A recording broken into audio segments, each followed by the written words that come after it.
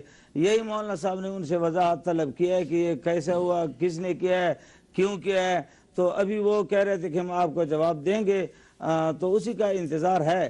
بہرحال اندازہ ہمیں تو نہیں ہو رہا ہے، ہم تو اپنا مشن جاری رکھنا چاہتے ہیں۔ حکومتی کمیٹی سے بھی یہی درخواست کی ہے کہ دیکھو کراچی کا واقعہ بھی درمیان میں آ گیا، لیکن جب ہم آپس میں بیٹھ گئے تو ایک سلسلہ ہم نے روانہ کیا اور الحمدللہ اینڈ تک ہم پہنچ گئے۔ آج اسی لیے ہم نے بلائے تھے، اور رات کو 10 بجے ہم نے کمیٹی کا اجلاس طلب کیا۔ رات 10 بجے میں نے سب حضرات کو اطلاع کی کہ آپ تشریف لائیں، کیونکہ ہمیں وہاں سے ایک پیغام آیا تھا اور وہ پیغام یعنی بالکل فائنل پیغام تھا، لیکن بہرحال یہ بدقسمتی سے یہ واقعہ سامنے آ گیا۔ تو ہم تو ابھی یہ کوشش کر رہے ہیں، حکومتی کمیٹی سے بھی یہ کوشش کر رہے ہیں۔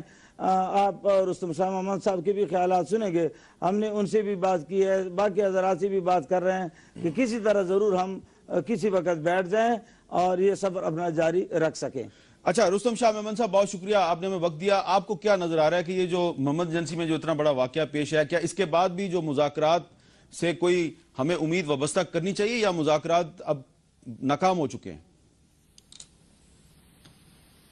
جب تک کوئی ڈرامائی تبدیلی نہ ہو، میں سمجھتا ہوں کہ ہم ڈیڈ لاک تک پہنچ گئے ہیں، بلائنڈ ایری تک پہنچ گئے ہیں۔ ہمیں کوئی اس وقت رستہ نظر نہیں آتا۔ جب تک وہ انکنڈیشنل سیز فائر کا اعلان نہ کریں اور جذبہ خیر سگالی کے طور پہ ایک دو جو بڑے بڑے ان کے پاس قیدی ہیں، سلمان تاثیر صاحب کے بیٹے، ڈاکٹر اجمل یا گیلانی صاحب کے بیٹے، ان میں سے ایک دو یا تینوں کو رہا کر دیں، تو اس صورت میں اس پروسیس کو بیک آن ٹریک کیا جا سکتا ہے۔ لیکن اگر یہ نہ ہو تو پھر دیکھیے کل 23 آدمیوں کو مارا گیا، ان کی ذمہ داری قبول کی گئی، تو پھر ہمارے لیے اس پروسیس کو جاری رکھنا ان حالات میں سمجھتا ہوں کہ بہت زیادہ مشکل ہو جائے گا۔ رستم شاہ صاحب، آج آپ کے لہجے میں کافی ہمیں مایوسی کی جھلک مل رہی ہے۔ کیا اس سے یہ اندازہ لگایا جائے کہ اگر طالبان نے کل تک سیز فائر نہ کیا تو پھر یہ جو مذاکرات کا عمل ہے یہ ختم ہو جائے گا؟ دیکھیے، ہمیں یہ معلوم ہے کہ تحریک طالبان میں بھی بہت سے لوگ ہیں جو چاہتے ہیں کہ فائر بندی ہو اور بات چیت شروع ہو جائے اور ایشوز پر بات کی جائے اور اعتماد کی فضا قائم کی جائے۔ وہاں پہ بہت سے ایسے لوگ ہیں، یہ جو مولانا صاحب نے کہا بالکل ٹھیک کہا کہ سیز فائر پہ تقریباً اصولاً وہ راضی ہو گئے تھے۔ اب ان کے میکینزم کہ کیسے اس کو کریں، کون سا پروسیجر استعمال ہو، کیسے اعلان کیا جائے، کن حالات میں اعلان کیا جائے، وہ صرف باقی تھا۔ باقی سیز فائر پہ ان کا اصولاً اتفاق ہو گیا تھا۔ لیکن یہ جو کل کا واقعہ ہوا ہے محمد ایجنسی والا، یہ ایک شٹر کر رہا ہے سارے پروسیس کو، یہ ایک پروسیس کو سیبوٹیج کرنے کی کوشش ہے۔ تو ان حالات میں اب دیکھیں کہ فوج کا جو مورال ہے اس کو بھی سولجرز کا جو مورال ہے اس کو بھی دیکھنا پڑتا ہے۔ حکومت کو سارے جو حالات ہیں اس کا احاطہ کرنا ہوتا ہے، اس کے بعد حکومت فیصلہ کرتی ہے۔ تو اس لیے میں سمجھتا ہوں کہ جب تک کوئی ڈرامائی تبدیلی نہ ہو جائے، کوئی ایسے ایکسٹرا آرڈینری جسچر ان کی طرف سے نہ آئے، تو اس پروسیس کو چلانا اب بہت ہی مشکل ہو رہا ہے۔ جی زاہد حسین صاحب، آپ کو کیا لگ رہا ہے کہ یہ پروسیس ابھی چلے گا یا کل تک یہ پروسیس ختم ہو جائے گا؟ میرے خیال جو رستم شاہ محمد صاحب نے بات کی ہے وہ صحیح ہے کہ جو جس راستے پہنچ گیا وہ تو ڈیڈ اینڈ ہے، اور ڈیڈ اینڈ سے اسی وقت ختم ہو سکتا ہے جبکہ کوئی کوئی ایکسٹرا آرڈنری کوئی واقعہ ہو جائے تو مجھے نہیں لگتا ہے کہ وہ ایکسٹرا آرڈنری واقعہ ہونے جا رہا ہے. سب سے بنیادی آپ کو سیز فائر کا کوئی امکان نظر نہیں آ رہا؟ مجھے سیز فائر کا کوئی نہیں نظر آ رہا ہے. دیکھیں بات یہ ہے کہ سیز فائر کی باتیں تو بہت پہلے سے ہو رہی ہیں، لیکن سیز فائر میں تو اس لفظ کے بھی مخالف اختلاف رکھتا ہوں کہ سیز فائر جو کہا جا رہا ہے، سب سے بنیادی چیز ملک کا مسئلہ ہے دہشت گردی بند کی جائے. سیز فائر تو اس وقت ہوتی ہے جب دو فوجیں جو ہیں آمنے سامنے کھڑی ہوئی ہوں تو وہ سیز فائر کہلاتی ہے. یہ اس قسم کی صورتحال نہیں ہے. تو اب سب سے پہلے بات یہ ہے کہ اگر دہشت گردی کی کوئی واقعات کمی بھی نہیں آئی ہے، آپ دیکھیں جب سے یہ مذاکرات شروع ہوئے ہیں ہر روز کوئی نہ کوئی واقعہ ہوا ہے، اور کچھ واقعات کی کچھ کارروائیوں کی جو ہے وہ ٹی ٹی پی نے براہ راست جو ہے اس کی رسپانسبلٹی لی، لیکن بہت سے ایسے واقعات ہوئے ہیں جس کے ان کی ذیلی تنظیموں نے کیے ہیں. تو ذیلی اگر تنظیمیں کر رہی ہیں اور یہ کہا جائے کہ ان کا ٹی ٹی پی سے کوئی واسطہ نہیں تو یہ غلط بات ہوگی. جیسے کل جو ہے وہ مومن برانچ نے جو ہے یہ قبول کیا ہے کہ انہوں نے جو ہے 23 فوجیوں کو مارا ہے. اب سوال یہ پیدا ہوتا ہے کہ یہ جو ہے پھر بومن ایجنسی کے جو خالد عمر صاحب ہیں، کیا وہ تحریک طالبان کے جو شورا کے ممبر نہیں ہیں؟ اگر وہ ممبر ہیں تو اس کا مطلب ہم کس سے بات کر رہے ہیں؟ دوسری ایک اور بات بھی یہ ہے کہ کراچی کا واقعہ آپ دیکھیں، یہ تو کل کا واقعہ ہے جہاں پہ جو ہے 23 لوگوں کو شہید کیا گیا ہے، لیکن کراچی کا جو واقعہ تھا وہ تو براہ راست ٹی ٹی پی نے جو ہے قبول کیا تھا اس کی ذمہ داری، جس میں 13 جو ہیں آپ کے پولیس. اچھا، ٹی ٹی پی والے جو یہ بات کرتے ہیں زاہد صاحب، انہوں نے اپنے نام دیے ہیں کچھ لوگوں کے کہ جی ان کو 28 جنوری سے لے کے اور 14 فروری کے درمیان ہمارے بہت سے لوگوں کو کسٹڈی میں مار دیا گیا. تو یہ کہتے ہیں جی کہ جس طرح آپ کہتے ہیں کہ ہمارے بہت سے گروپ ہمارے کنٹرول میں نہیں ہیں تو حکومت کے بھی بہت سے ادارے اس کے کنٹرول میں نہیں ہیں. میں خیال یہ بات صحیح نہیں ہے. اگر دیکھیں یہ ایک تو یہ کہ جو باتیں کر رہے ہیں اس کی کوئی ثبوت اس طرح سے نہیں ہے. دوسری بات یہ ہے کہ آپ اس میں فرق ہمیں ضرور کرنا چاہیے کہ ایک دہشت گرد تنظیم اور ایک ریاست کے جو ہیں اس پہ تو ہمیں تفریق کرنا چاہیے. اب مسئلہ یہ ہے کہ اگر یہ کہیں کہ کراچی میں جو ہے کوئی اس قسم کی کارروائی رینجرز کی یا پولیس کی نہ ہو تو وہ تو عجیب سی بات ہے کہ اگر فرض کیجئے کہ جو لوگ وہاں کے آپ کی لا انفورسمنٹ ہے اپنے لوگوں کا تحفظ نہیں کر سکتی ہے تو پھر وہ کس کام کی ہے؟ تو یہ کہا جائے کہ جی وہاں پہ تو آپ کو تو اجازت ہے کہ آپ دہشت گردی کی کارروائیاں کرتے رہیں اور ریاست کو یہ حق نہیں پہنچتا ہے کہ ان کے خلاف کارروائی کرے. اب میں سمجھتا ہوں کہ یہ تو میرا خیال یہ کہ ایک جواز بنایا گیا ہے، اور آپ نے جیسے شروع میں پڑھا تھا کہ جو لوگ شروع سے مخالفت کر رہے ہیں اس مذاکرات کی تو اب جو ہے ان کی ذہن میں اس وجہ سے تو تبدیلی نہیں آئی ہے کہ جو ہے وہ کچھ لوگوں کو چلے میں ویسے ہی بتا رہا ہوں کہ آج انہوں نے یہ بھی کہا ہے کہ جو سوابی میں لوگ مار کے پھینکے گئے تھے ان میں سے ایک زندہ بچ گیا اور اس نے پھر واپس جا کے ساری صورتحال اپنے ساتھیوں کو بتائی، جس کے بعد یہ حملے شروع ہوئے، لیکن اس کا ہمارے پاس کوئی ثبوت نہیں ہے. یہ بھی آپ صحیح کہہ رہے ہیں، ثبوت نہیں ہے. اچھا عباس آفریدی صاحب، اب آپ وفاقی حکومت کے وزیر ہیں، کابینہ کے رکن ہیں، ایک طرف آپ کی مذاکراتی کمیٹی ہے وہ بھی دباؤ میں لگ رہی ہے، آپ پر امید ہیں یا نہیں؟ آپ کا تعلق بھی قبائلی علاقے سے ہے، کوئی آپ کو امید نظر آ رہی ہے اس عمل سے؟ بسم اللہ الرحمن الرحیم. ایسا ہے کہ نواز شریف صاحب نے ایک اچھی سوچ کے ساتھ یہ بات چیت شروع کی اور ساری پارٹیوں نے مینڈیٹ بھی دیا اور گورنمنٹ نے اسی سوچ کے ساتھ اخلاص کے ساتھ آگے چلتی رہی اور مختلف واقعے ہوئے جس کے طالبان نے اون نہیں کیا جو شروع میں ہوتے رہے. اس کے بعد کراچی کا واقعہ ہوا اور انہوں نے اون کیا. اس کے بعد تو تھوڑا تناؤ پیدا ہوا، ایک سسٹم آیا جس میں کچاؤ آیا، پارٹیوں کے لیے بھی مشکلات ہوئی، دونوں کمیٹیوں کے لیے. ابھی یہ جو واقعہ، ایک تو میں ان دونوں واقعوں کی بھرپور مذمت کرتا ہوں کہ بہت ہی ناجائز اور ظلم ہوا. واقعات نہیں، دہشت گردی کے یہ جو دونوں واقعات ہیں اس کی بھرپور ہم مذمت. یہ دہشت گردی ہے کیونکہ اس کی اسلام اور شریعت بھی اجازت کوئی بھی نہیں دیتا اور کسی ایک انسان کی بھی نہیں دیتا نا، اور یہ تو ہماری اسٹیٹ کے خلاف ہے. لیکن اس کے ساتھ جیسے انہوں نے کہا کہ یہ بات چیت ان کو اطلاع دی گئی تو اس کا مطلب ایک چیز تو واضح ہو گئی کہ طالبان میں سپلٹ صاف نظر آ رہا ہے کہ کچھ کہہ رہے ہیں کہ ہم بات چیت کریں، ابھی تک ہمیں ان کے ساتھ کانٹیکٹ ہی نہیں ہو رہا. تو اس کا مطلب یہ ہے کہ جن سے بات چیت ہو رہی تھی وہ اسے ان کو علم نہیں تھا کہ یہ جو واقعہ ہو گیا. تو میرا تو یہ ہے کہ اس کا ایک ہی ابھی علاج ہے کہ جو طالبان ہیں کہ وہ فوراً سیز فائر کا اعلان کریں، کیونکہ گورنمنٹ جتنا آگے جا سکتی تھی، جتنا اس کو اپنے قوم کا پریشر لے سکتی تھی وہ انہوں نے لیا. اور بات چیت کا سلسلہ، اور وہ کیوں لیا اس کو بھی دیکھنا چاہیے. وہ اس لیے لیا گیا جو ہمارا علاقہ ہے اس کی ابھی تک پچھلے 8 سال سے ہمارے آئی ڈی پیز مختلف شہروں میں پڑے ہیں، کراچی سے لے کے لاہور تک پڑے ہوئے ہیں. تو گورنمنٹ نے یہ سب کچھ کو دیکھا کہ وہاں اور لوگ، عام لوگ وہاں فوت نہ ہو، اس لیے آپریشن نہ ہو، لوگوں کا اور نقصان نہ ہو. اس چیز کو اوائڈ کرنے کے لیے انہوں نے بات چیت کا راستہ کیا کہ یہ بھی اپنے لوگ ہیں، ایک ٹیبل پہ آ کے بات چیت ہو.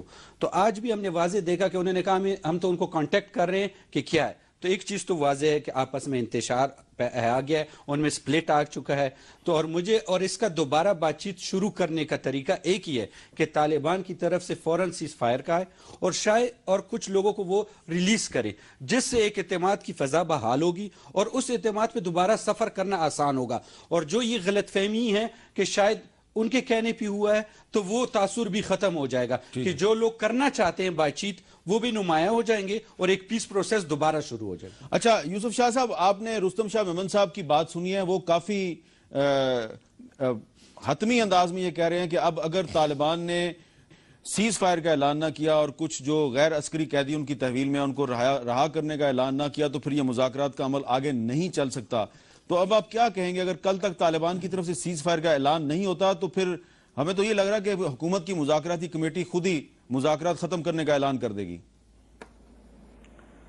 دیکھو حامد میر صاحب، یہ انتہائی مشکل کام ہے اور جس وقت اس کمیٹی کا اعلان کیا گیا تو اس وقت بھی ہم سمجھ رہے تھے یہ خطرات یہ مسائل یہ مشکلات ہمارے سامنے تھے اور ہم سمجھ رہے کہ انتہائی مشکل کام ہے.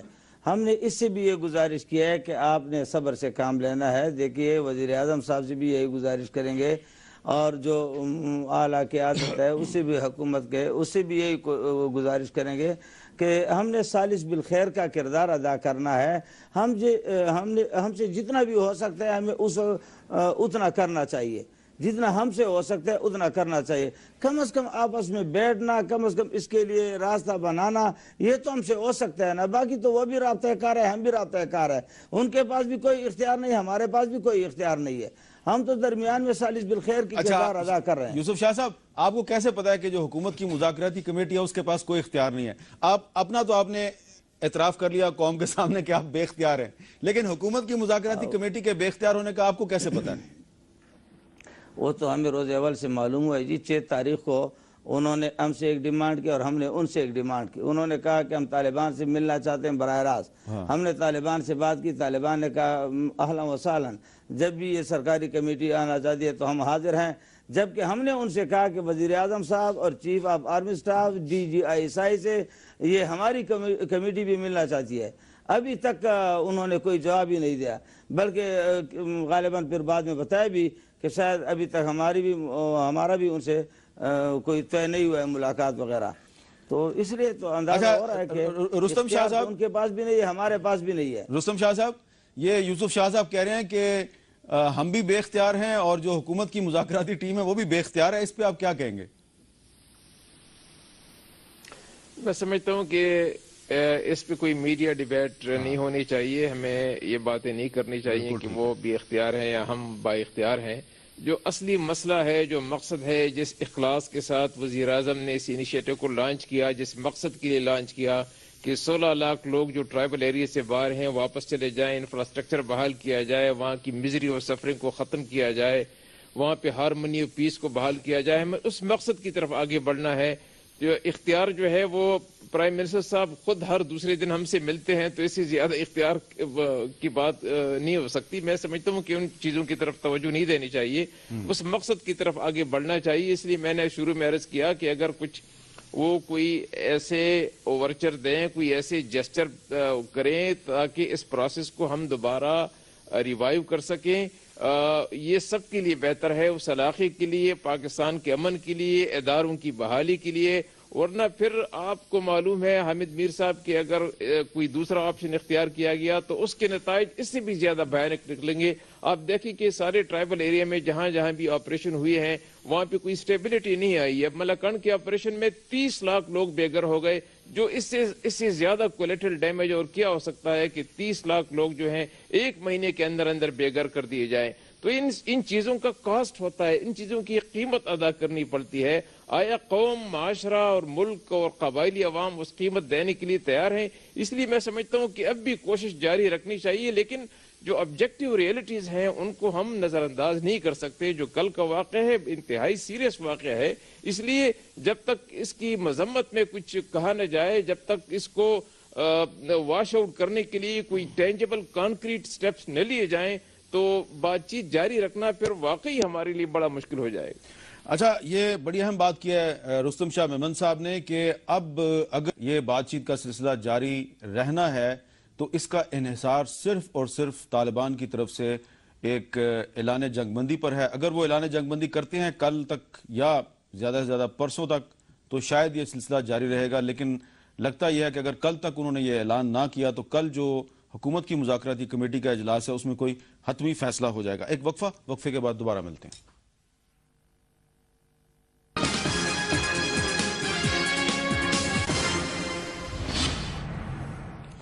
وقفے کے بعد کیپٹل ٹاک میں دوبارہ خوش آمدید. زاہد حسین صاحب، وقفے سے پہلے رستم شاہ میمن صاحب یہ کہہ رہے تھے کہ اگر یہ مذاکرات کا سلسلہ منقطع ہو جاتا ہے اور مذاکرات کی جگہ پہ آپریشن شروع ہو جاتا ہے تو اس سے زیادہ تباہی آئے گی. شاید ان کا اشارہ پچھلے آپریشنز کی طرف ہے جن کے بعد ابھی تک امن قائم نہیں ہوا. دیکھیں، کوئی بھی حکومت یا کوئی بھی ریاست جو ہے وہ خوشی کے ساتھ جو ہے آپریشن نہیں کرتی ہے. یہ بات صحیح ہے کہ اس سے اس کے نقصانات ہوتے ہیں، لیکن پھر یہ دیکھنا پڑے گا کہ اگر وہ نہ کیا جائے اور ریاست اپنی جو ہے جو اپنی اتھارٹی ہے وہ اس کی کمزور سے کمزور ہوتی چلی جائے گی تو اس کا مطلب یہ ہوا کہ آگے چل کے جو لوگوں کی جو ہے حفاظت یا اس کی سیکیورٹی کے جو تقاضے ہیں وہ بھی پورے نہیں ہو سکتے ہیں. سوات کی ایک مثال دی جاتی ہے. دیکھیں، سوات میں آپریشن کب ہوا؟ آپ کو یاد ہوگا کہ 2 معاہدے ہوئے تھے. اس کا مطلب یہ ہوا کہ جب ریاست نے تمام آپشن کو استعمال کیا تو جا کے آپریشن ہوا. میں اور آپ بھی جاتے رہے وہاں سوات میں، تو ہم نے وہ بھی وقت دیکھا تھا جبکہ 2009 میں جب آپریشن جب ایگریمنٹ پیس ایگریمنٹ کے بعد وہاں صورتحال کیا بن کے آئی تھی. وہاں اس سے پہلے اور اس کے بعد بھی جو ہے وہاں پہ ان کی قبضہ ہو چکا تھا. وہ لاشوں کو دیکھا تھا، میں نے بھی دیکھا تھا چوراہوں کے اندر جو لٹکائے جاتے تھے. اس کے بعد میں نے جب ان سے بات چیت ہوتی تھی یا ان کے انٹرویوز کرتے تھے تو وہ کھلے عام یہ بات کرتے تھے کہ ہم اس کو تسلیم نہیں کرتے ہیں. اب سوال یہ پیدا ہوتا ہے کہ ٹھیک ہے آپریشن کیا گیا، آخری ایک ذریعہ استعمال کیا گیا، یہ بات بھی صحیح ہے کہ اس کی وجہ سے لاکھوں لوگوں کو وہاں سے ہٹنا پڑا، لیکن آج سوات کی صورتحال جو ہے اس سے کئی گنا زیادہ بہتر ہے جو کہ آپریشن سے پہلے تھی. لیکن ہم اس وقت بات کریں ٹرائبل ایریا. اچھا، اب ٹرائبل ایریا میں آئیے. اب کیونکہ سوات کی مثال دی گئی تھی، ٹرائبل ایریا کی بات دیکھیں. یہ بات ہے کہ 2009 میں مجھے اچھی طرح یاد ہے کہ ٹرائبل ایریا پہ تقریباً تمام علاقوں پہ ان کا طالبان کا قبضہ ہو چکا تھا. اگر آپ کو بھی یاد ہوگا وہاں پہ ایک جگہ سے دوسری جانے کے لیے جو آپ کو ان کی جو ہے وہ چٹ لینی پڑتی تھی، اس کے بغیر آپ نہیں موو کر سکتے تھے. اور آپریشن یہاں پہ میں نے خود دیکھا تھا کہ پشاور کے تھوڑے سے باہر جو ان کی ٹریننگ کیمپ تھے، جس کو میں نے اس کے متعلق لکھا بھی تھا، گیا بھی تھا. اب سوال یہ پیدا ہوتا ہے کہ جو ٹرائبل ایریاز میں اگر آپریشن نہیں ہوتے تو آج آپ کا پورا خیبر پختونخوا جو ہے اس وقت ان کے قبضے میں ہوتا. اگر ساؤتھ وزیرستان میں ٹھیک ہے حالات بہت اچھے نہیں ہو گئے لیکن ساؤتھ وزیرستان میں اس سے بہت بہتر صورتحال ہے جو کہ آپریشن سے پہلے ہوئی تھی. اسی طرح سے باجوڑ اور مومن کی بات ہے کہ مومن تو آپ کا بالکل پشاور کے ساتھ ملا ہوا ہے، 4 کے ساتھ ملا ہوا ہے. اگر فرض کیجئے کہ وہاں جو بھی کنٹینمنٹ ہوئی ہے پوری طرح کامیاب نہیں ہوئی ہے، یہ ایک لانگ پروسیس ہے، لیکن آج آپ کا پشاور جو ہے وہ آج اس حالت میں نہیں ہوتا جس میں آج ہے. تو 2009 کے جو آپریشن ہوئے تھے میں سمجھتا ہوں کہ اس کی ایک حد تک کامیابی ہوئی ہے. اچھا عباس افریدی صاحب، یہ جو واقعہ ہوا 23 ایف سی اہلکاروں کو شہید کیا گیا، کھلی دہشت گردی ہوئی، یہ واقعہ ہوا محمد ایجنسی میں اور ہم کہہ رہے ہیں کہ آپریشن کیا جائے شمالی وزیرستان میں، تو آپریشن تو پھر محمد ایجنسی میں ہونا چاہیے. یہی تو بات ہے کہ ہمیں یہ سمجھنا چاہیے کہ جب ہم آپریشن کی بات کریں گے ہم نے آپریشن کہاں کہاں کرنا ہے، کیسے کیسے کرنا ہے، پہلے لوگوں کے ساتھ کیا ہوا، اس آئی ڈی پیز جو اب تک آئے ان کے ساتھ کیا ہو رہا ہے، اور یہ سسٹم جو قبائل میں آیا ہے ہمیں سوچنا چاہیے کہ جو لوگ بھٹک گئے ہیں، جو خراب ہو گئے، ہم اور لوگوں کو بھی بھٹکا دیں کہ اور بھی اسی راستے پہ جائیں. یہ ایسی باتیں نہیں ہیں. یہ ابھی ٹھیک ہے گورنمنٹ نے اپنے انیشیٹو لے لیا، بہت اچھی شروعات ہوئی، اچھا فیصلہ ہوا. ابھی ان کے سائڈ سے جو بھٹکے ہوئے لوگ ہیں ان کو چاہیے کہ وہ اس کا رسپونس دیں اور فوراً سیز فائر کا اعلان کریں. پلس دیکھیں، آپریشن کرنا بہت آسان بات ہے کہ آپریشن کر لیں. میں بھی لوگوں سے سوال کرتا ہوں جو آئی ڈی پیز آئے ہیں، آپ نے مختلف پروگراموں میں ان کو دکھایا، آپ نے اسلام آباد میں بھی اس دن دکھایا، تو میں نے کسی کو نہیں دیکھا کہ ان کے لیے کیا کچھ کیا گیا ہے، ان کو واپس بھیجنے کے لیے کیا کیا گیا ہے، ان کو واپس وہاں بھیج کے کیا کیا جائے گا، ان کے اس کے آنے والے یہ ویکیوم جو آیا تھا رشیا وار سے اب تک، تو پوری قوم یہ چیز اس حال تک پہنچی، تو اس کے بعد دوبارہ ہم کس حال پہ پہنچیں گے، کس حال تک یہ ملک پہنچے گا. سوچنے کی بات یہ ہے، دیکھیں آپریشن بول دینا یا بات چیت کر لینا یہ نہیں. ہم نے اس چیز کو، اس ملک کو امن کا گہوارہ کس طرح بنانا ہے، تو ہم نے اس کو جس طرح بنانا ہے، اس کی سوچ یہ ہے کہ جو اس وقت بات چیت ہے گورنمنٹ نے بہت اچھی سوچ سے لی اور انہوں نے اس کا جواب غلط طریقے سے دے دیا، اور وہ بھی صاف ہو گیا، پتہ چل گیا کہ جن سے بات چیت ہو رہی تھی وہ اس چیز سے ان کو پتہ ہی نہیں تھا. تو جو بات چیت کرنا چاہیے ان کے ساتھ تو بات چیت ہونی چاہیے، جو کرنا چاہتے ہیں. جو نہیں کرنا چاہتے وہ تو بات کی بات ہے. یہ بڑی اہم بات کی ہے کہ جو بات چیت کرنا چاہتا ہے صرف اسی کے ساتھ بات چیت کی جائے، اور جو بات چیت نہیں کرنا چاہتا اس کے ساتھ دوسری زبان میں بات کی جائے. لیکن یوسف شاہ صاحب، مجھے آپ سے کچھ تھوڑا سا ہٹ کے سوال کرنا ہے. میں تھوڑا سا ہٹ کے سوال کر لوں کیونکہ آپ ایک عالم دین بھی ہیں. اجازت ہے جی شاہ صاحب؟ اچھا شاہ صاحب، یہ جامعہ اسلامیہ بنوری ٹاؤن کراچی کے معروف عالم دین ہے مولانا فضل محمد صاحب. آپ بھی ان کو جانتے ہیں اور میں بھی ان کو بڑی اچھی طرح جانتا ہوں. یہ ان کی کتاب ہے میرے ہاتھ میں، ٹھیک ہے؟ تو یہ کتاب میں آپ کو اس لیے دکھا رہا ہوں کہ آپ بھی ایک عالم دین ہیں اور آپ دارالعلوم حقانیہ کوڑا خٹک میں استاد بھی ہیں. تو اس کتاب میں انہوں نے، اس کتاب کا نام ہے دعوت جہاد، فضائل، مسائل، واقعات. اور یہ جو مولانا فضل محمد صاحب ہیں، یہ بہت جو بڑے بڑے جو مجاہدین کے کمانڈر ہیں، یہ ان کے استاد بھی ہیں، اور بہت سے اس وقت جو ٹی ٹی پی میں بہت سے لوگ ہیں ان کے بھی یہ استاد ہیں. انہوں نے اپنی اس کتاب میں ایک پورا چیپٹر لکھا ہے، پورا ایک باب ہے اسیران جنگ کے احکام. اور اس میں انہوں نے یہ لکھا ہے کہ صاف طور پہ انہوں نے حوالے دے کے کہا ہے کہ نبی کریم حضرت محمد صلی اللہ علیہ وسلم نے عام اعلان فرمایا تھا کہ ہر مسلمان اپنے اپنے قیدی سے حسن سلوک کرے، ان کو کھلائے، ان کو ہر سہولت پہنچائے. چنانچہ جب قیدی مسلمانوں پر تقسیم ہو گئے تو صحابہ کرام نے ان کا بہت بڑا خیال رکھا، خود بھوکے رہے مگر اپنے قیدیوں کو کھلاتے رہے. اور اس کے علاوہ غزوہ بدر میں جو 70 قیدی تھے ان کا بھی ذکر کیا ہے. صرف 2 قیدیوں کو اس لیے مارا گیا تھا کہ انہوں نے نبی کریم حضرت محمد صلی اللہ علیہ وسلم کی شان میں گستاخی کی تھی. باقی قیدیوں کو مارا نہیں گیا بلکہ انہوں نے ایکسچینج بھی کیا، تبادلہ بھی کیا. تو یہ جو آپ ہی کے محترم بزرگ استاد ہیں مولانا فضل محمد صاحب، ان کی کتاب ہے. یہ کتاب کہہ رہی ہے کہ اسلام یہ کہتا ہے کہ جو قیدی ہوں آپ کے پاس ان کے ساتھ حسن سلوک کرنا چاہیے. تو یہ جو محمد ایجنسی میں طالبان نے دعویٰ کیا کہ انہوں نے 23 ایف سی کے قیدیوں کو شہید کر دیا جو کہ ان کی قید میں 3 سال سے تھے، کیا یہ اسلام کے خلاف ہے یا نہیں ہے؟ دیکھیں حامد میر صاحب، یہاں اس وقت ہم اس پوزیشن پر نہیں ہے کہ ہم فتوے لگائیں، نہ فتووں کا ٹائم ہے. جی آپ نے بھی دیکھا کہ 2010 سے انہوں نے رکھے تھے، ان کے ساتھ یقیناً حسن سلوک کر رہے تھے، اور ان کے ورثاء بھی اس بات پر گواہ ہے، ان سے رابطے میں تھے اور حسن سلوک بھی کر رہے تھے.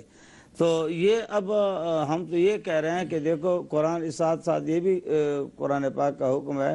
قرآن کہتا ہے جاء فاسق بنبأ فتبینوا. ہم فتبینوا میں لگے ہوئے ہیں، ہم بے وضاحت ان سے مانگ رہے ہیں، ہم یہ معلوم کر رہے ہیں کہ یہ ہوا کیا ہے، یہ واقعہ کیوں، یہ نوبت کیوں آئی ہے اور یہ کس طرح یہ واقع ہوا. تو جب تک ان کی طرف سے واضح جواب نہ ہونا تو یہاں ظاہر ہے کہ ہم کچھ نہیں کہہ سکتے ہیں. اور وہ ان سے ہم رابطہ کر رہے ہیں لیکن اب بھی ٹیلی فونک رابطہ ان سے نہیں ہو پایا. میں نے بار بار کوشش کی. آج عصر کے بعد وزیرستان کا بالکل میڈیا جو ہے وہ فیل ہو چکا ہے، وہاں مواصلات کا نظام نہیں چل رہا ہے، درہم برہم ہو گیا ہے.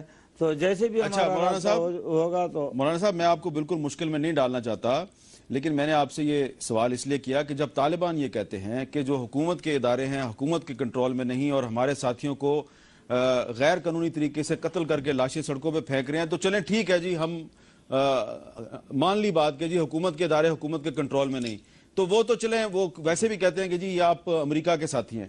لیکن طالبان تو اسلام اور شریعت کی بات کرتے ہیں نا، تو میں تو شریعت کی بات کر رہا ہوں. شریعت جو انہوں نے کیا ہے شریعت میں اس کی گنجائش نہیں ہے. اس لیے میں آپ سے سوال پوچھ رہا ہوں کیونکہ آپ اپنے طلبہ کو شریعت کا سبق دیتے ہیں.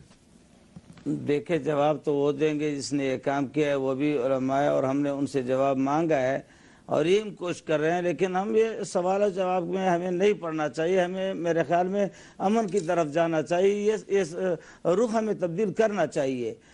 یہ ان باتوں سے اگر ہم اس طرح متاثر ہوتے ہیں، واقعات بڑا حادثہ ہے، بڑا واقعہ ہے، سب نے تسلیم کیا ہے، اس میں کوئی شک نہیں ہے. آپ اس کی مذمت کرتے ہیں؟ جس طرح عباس افریدی صاحب نے فرمایا کہ ہمیں اس طرف ضرور توجہ دینی چاہیے. جو لوگ ہمارے ساتھ مذاکرات کر رہے ہیں اور جو لوگ اس بات پر قائل ہو رہے تھے کہ ہم سیز فیئر کے لیے تیار ہیں، تو اس کے ساتھ میرے خیال میں بات کو جاری رکھنی چاہیے. جی زاہد حسین صاحب.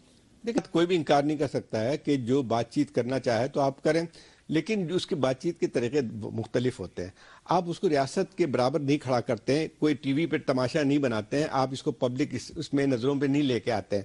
اگر کوئی بات چیت کرنا چاہتا ہے تو آپ کو مذاکرات کرنے میں کوئی حرج نہیں ہے، لیکن وہی بات یہ آتی ہے کہ وہ ان شرائط پہ نہیں ہو سکتی ہے کہ جو کہ وہ کہیں کہ بھئی آپ حکومت جو ہے وہ اپنی جو اپنا ایک اتھارٹی ہے یا رٹ ہے اس کو ختم کر دے. میں سمجھتا ہوں کہ پہلے بھی بات چیت ہو چکی ہے اور کچھ معاہدے جو ہیں وہ نہیں چلے اور کچھ ایک دو معاہدے چلے ہیں، تو جس کی وجہ سے جو ہے ہم یہ نہیں کہہ سکتے ہیں کہ کوئی نہیں کہتا ہے کہ مذاکرات یہ ہو یا آپریشن ہو، یہ پورا جو ہے سلسلہ ہی غلط ہے. ہونا یہ چاہیے کہ سب سے بنیادی چیز یہ ہے کہ ریاست اپنے جو اختیارات ہے، اپنی اتھارٹی ہے، اس کو ختم نہیں ہونے دے. ایک تو پہلی بات یہ آتی ہے. اس کے بعد اگر فرض کیجئے کچھ لوگ ان میں سے جو کہ فرض کیجئے جنہوں نے بغاوت بھی کی تھی، اگر وہ تیار ہوتے ہیں کہ وہ اپنے ان چیزوں کو ختم کریں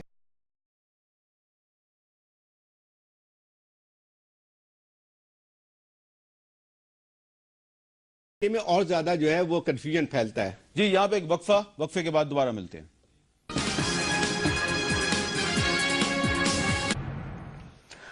ہم بات کر رہے ہیں حکومت اور طالبان کے درمیان مذاکرات کے مستقبل پر. حکومتی کمیٹی کے رکن رستم شاہ میمن صاحب اور طالبان کی کمیٹی کے رکن مولانا یوسف شاہ صاحب دونوں نے ہمارے ساتھ بات کی، اور رستم شاہ میمن صاحب یہ کہہ رہے ہیں کہ اب جو بھی کرنا ہے طالبان کو کرنا ہے، وہ سیز فائر کا اعلان کریں گے تو مذاکرات کا سلسلہ آگے بڑھے گا. اس وقت وقفے کے دوران میں کچھ اپنا پرانا ریکارڈ دیکھ رہا تھا تو ایک خبر میرے سامنے آئی. 13 جولائی 2011 کو جنرل اشفاق پرویز کیانی نے 2011 میں دورہ کیا تھا محمد ایجنسی کا، اور وہاں پر انہوں نے یہ کہا تھا کہ پاکستان آرمی اور ایئر فورس کے مشترکہ آپریشن کے بعد محمد ایجنسی کلیئر ہو گئی ہے. یہ میرے پاس ہے، لیکن صورتحال جو ہے وہ کچھ ہمیں مختلف نظر آ رہی ہے، اور ابھی بھی محمد ایجنسی میں ہمارے جو 23 ایف سی کے اہلکار ہیں ان کو شہید کیا گیا. تو بہت سے سوالات پیدا ہوتے ہیں اور ہر قسم کا سوال اٹھانا ہمارا فرض ہے. اب زاہد حسین صاحب اس پہ ہم نے کافی بات کر لی، میں آپ سے ایک ذرا مختلف سوال اٹھانا چاہ رہا ہوں. ایک طرف تو یہ ملیٹنٹس ہیں، انہوں نے ہاتھ میں گن اٹھائی ہوئی ہے، کچھ لوگ کہتے ہیں ان کے خلاف آپریشن کرو، کچھ لوگ کہتے ہیں ان کے ساتھ مذاکرات کرو. لیکن پاکستان میں ایسے لوگ بھی ہیں جو کہ بندوق اٹھا کے آپ کے ساتھ کوئی مطالبہ نہیں کرتے، بلکہ وہ سیاسی نعرہ لگاتے ہیں، سیاسی جدوجہد کرتے ہیں. جس طرح کہ یہ بلوچستان کے لاپتہ افراد کے لواحقین ہیں. ماما قدیر بلوچ کوئٹہ سے کراچی گیا، اب کراچی سے وہ اسلام آباد آ رہا ہے، اس وقت وہ گجرانوالہ گجرات کے درمیان ہے. لیکن ان کی بات بھی کوئی نہیں سن رہا، ان کا مسئلہ بھی سپریم کورٹ حل نہیں کر رہا، اور اب ان لوگوں کو اہل پنجاب سے بھی کچھ شکوے شکایتیں ہیں. میں آپ کو تھوڑی سی جھلک دکھانا چاہتا ہوں کہ ماما قدیر بلوچ جو لاپتہ افراد کے لواحقین کے ساتھ لانگ مارچ کر رہا ہے، پاکستان کی تاریخ کا سب سے بڑا لانگ مارچ اس وقت گجرانوالہ اور گجرات کے درمیان میں ہے. کچھ لوگوں نے تو ان کے ساتھ اظہار ہمدردی کیا، لیکن یہ جو اتنا بڑا سفر ہے، کافی دن سے ماما قدیر بلوچ پنجاب میں سفر کر رہا ہے، اس کے جذبات اور احساسات کیا ہیں ذرا سنیے.